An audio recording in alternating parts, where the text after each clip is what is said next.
Bonjour à tous, j'espère que vous allez bien. Voilà la deuxième vidéo de cette petite série consacrée aux rencontres avec nos artistes, à la jeunesse de leur exposition.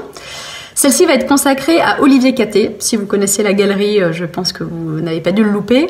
D'abord parce que c'est un des premiers artistes exposés à la galerie. C'était même la deuxième exposition de la galerie en mars 2011. Et c'est aussi l'artiste qu'on a certainement le plus exposé. On est en train de préparer sa 9e exposition qui aura lieu en octobre prochain. Mais bon, quand on aime, on compte pas. Le travail d'Olivier Catté est pour moi lié à mes premiers souvenirs à la galerie, puisque quand je suis arrivée à la galerie en mars 2011, c'était la première exposition d'Olivier Catté.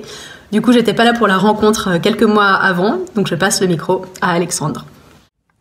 Pourquoi j'ai ouvert une galerie? C'est pour rencontrer des artistes avec une originalité, un grand talent et souvent méconnus de la plupart d'entre nous.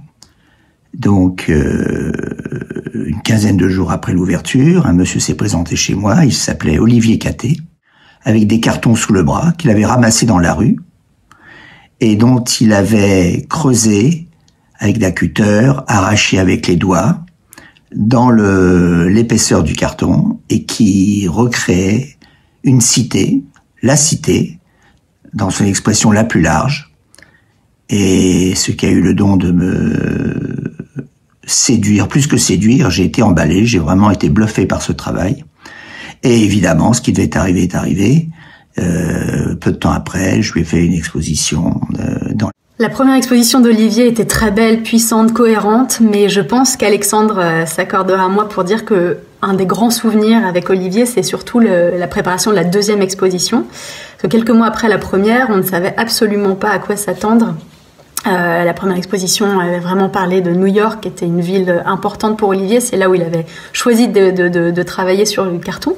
Mais quelle allait être la suite? On pouvait pas rentrer dans quelque chose de trop répétitif. On garde un souvenir ému de la montée dans son atelier qui était à l'époque au dernier étage d'une ancienne usine en briques. Tous ces cartons amassés. Et de la découverte de cette série extraordinaire qui s'appelait Interface, qui était radicalement différente de New York. New York, c'était des points de vue avec la ville qui s'étendait à l'horizon. Avec Interface, il levait son regard et il arrivait sur ces contre-plongées avec des effets de volume assez hallucinants. Des jeux de répétition aussi énormes. Il n'y avait plus tellement de points d'accroche pour le regard. On était plus dans le sentiment d'être complètement perdu dans des espèces d'axonométrie, mais toujours dans le même matériau, c'est-à-dire du carton récupéré, creusé, déchiré, sans aucun collage, sans ajout particulier.